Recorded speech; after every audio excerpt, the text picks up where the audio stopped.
The first reading is from Jeremiah 31, verses 31 to 34. The days are surely coming, says God, when I will make a new covenant with the house of Israel and the house of Judah. It will not be like the covenant I made with their ancestors when I took them by the hand to bring them out of the land of Egypt. A covenant that they broke, though I was their spouse, says God. But this is the covenant that I will make with the house of Israel after those days, says God. I will put my law among them, and I will write it on their hearts, and I will be their God, and they shall be my people. No longer shall they need to teach one another or say to each other, know God, for they shall all know me, from the least of them to the greatest, says God. For I will forgive their iniquity and remember their sin no more. Second reading is from the book of Romans, chapter 3, verses 19 through 28. Now we know that whatever the law says, it speaks to those who are under the law, so that every mouth may be silenced, and the whole world may be held accountable to God.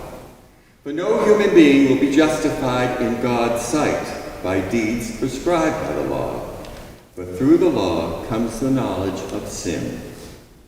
But now, apart from the law, the righteousness of God has been and continues to be disclosed, and is attested by the law and the prophets, the righteousness of God through faith in Jesus Christ for all who believe. For there is no distinction, since all have sinned and fall short of the glory of God. They are now justified by God's grace as a gift through the redemption that is in Jesus Christ, whom God put forward as a sacrifice of atonement by Christ's blood, effective through faith. God did this to show God's righteousness, because in the divine forbearance God has passed over the sins previously committed. It was to prove at the present time that God's self is righteous, and that God justifies the one who has faith in Jesus. Then what becomes of boasting? It is excluded. By what law? By that of works? No, but by the law of faith. For we hold that a person is justified by faith apart from works prescribed by the law. Our third reading tonight comes from the Gospel of John, chapter 8, verses 31 through 36. Then Jesus said to the Jews who had started to believe in him, "If you remain in my word, you are my true disciples, and you will know the truth, and the truth will set you free." They answered him, "We are descendants of Abraham, and have never been slaves to anyone. What do you mean by saying you will become free?" Jesus answered them, "Very truly I tell you, everyone who practices sin is a slave to sin. The slave does not have a permanent place in the household. The son remains there forever. So if the Son sets you free, you are free indeed."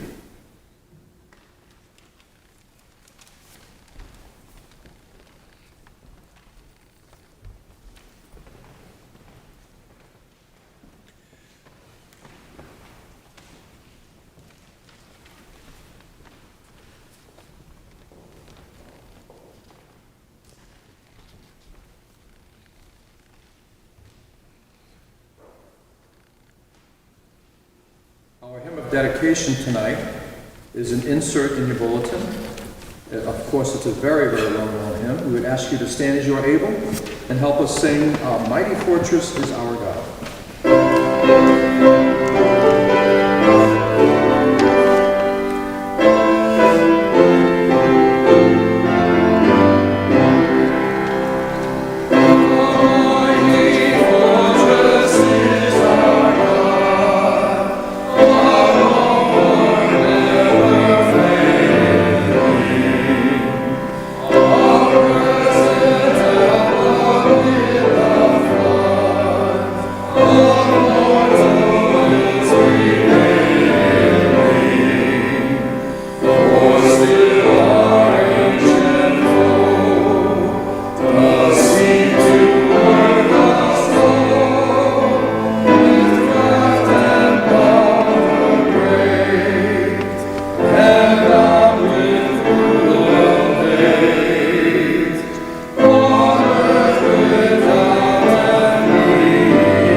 The title for this sermon came from the president of my seminary, Martin Copenhaver.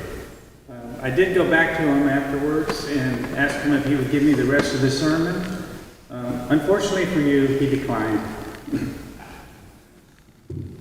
In our text, Jesus declares that everyone who practices sin is a slave to sin. This is more active than the accidental sins that we often commit. But the sin Jesus is talking about is not just an action. This sin represents an underlying condition.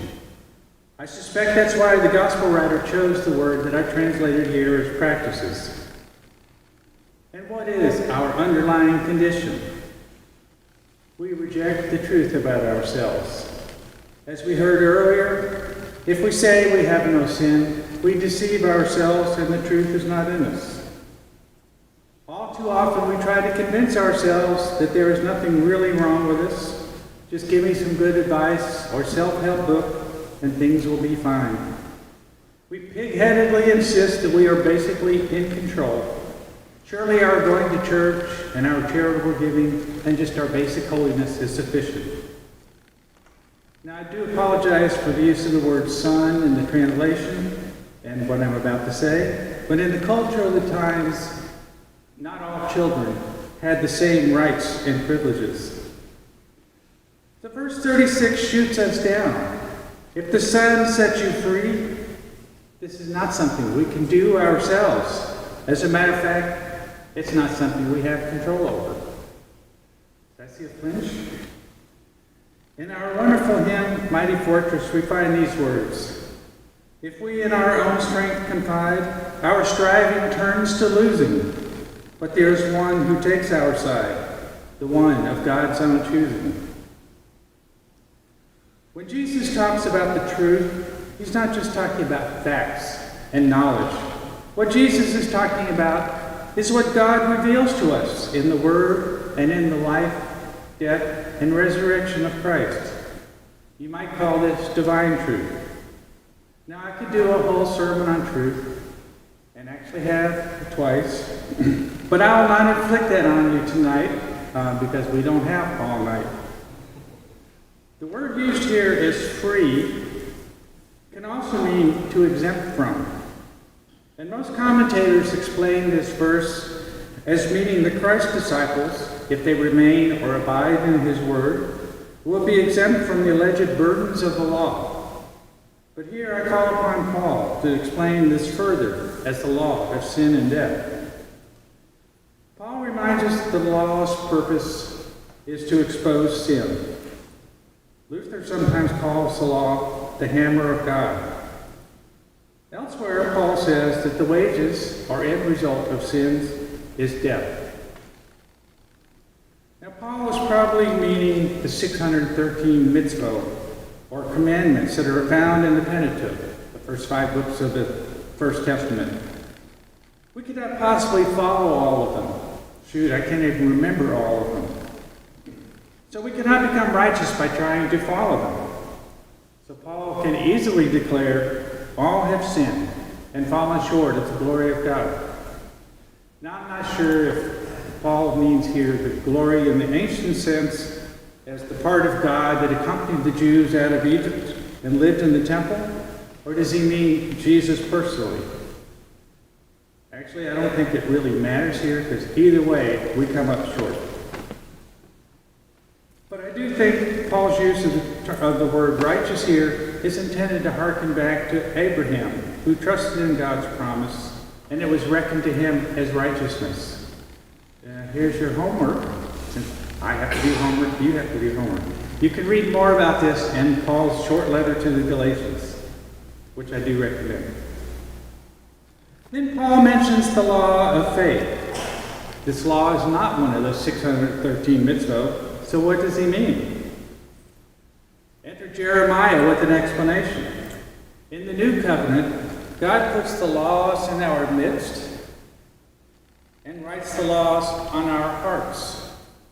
The heart was seen as the dwelling place of the Spirit, which Paul says we live by. So this law of faith is inside of us. Thus the law has been reformed to better help us in our daily lives in a changing world. But we can't be free of that law. That would contradict Jesus' intent. So how are we free? I don't think Jesus was looking forward to the land of the free and the home of the brave. This is not the kind of freedom we are to have, indeed already have. That mistake is what the Jews that Jesus is talking to make. In the Garden of Gethsemane, Jesus asks if God could possibly take the curse of an agonizing and humiliating death on the cross from him. And Jesus ends with what I call the Gethsemane confession. I'm sure there's some other fancy term for this, but I haven't had that course yet. Nevertheless, not my will, but yours be done. When I was wrestling with going to seminary, and I now understand this to be a very common situation, I finally had to appropriate this confession for myself. I had long before accepted this fate intellectually, but finally came to the point where I could accept it in my heart. With that surrender, the wrestling ended and peace came over me. I was free. How strange it is that freedom comes from giving up one's own will and following the will of another. We could say that we've been freed of the trouble of making a decision, but this is more than that. Last week I participated in an interfaith conference in California. The schedule was hectic, including a 22-hour Thursday and only 2 hours of sleep. And I arrived home at midnight on Sunday after having done almost no homework during those 4 days, and Tuesday was lost due to a mandatory community day at school, which included a wonderful afternoon of raking leaves. So that left squeezing the whole week's homework, including a significant paper, into 3 days. By Thursday afternoon, I was getting very, very frustrated and getting very angry about my life not being in my control. As I sat down to get my hair washed, my hairdresser said something about praying. I suddenly realized that I needed to talk to the only one who really is in control. The anger and frustration went away quickly as I realized that my control of my life is just an illusion. I did see things then. Martin Luther argues in his wonderful piece, The Bondage of the Will, that our sinful nature makes us struggle against good and towards evil. He further points out that the Jews pursued righteousness for all their powers and failed.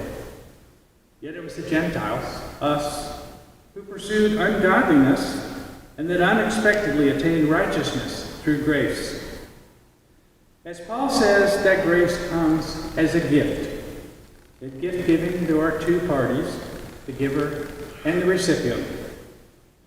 Now the giver may extend their hand with the gift in it, but the recipient must do their part as well.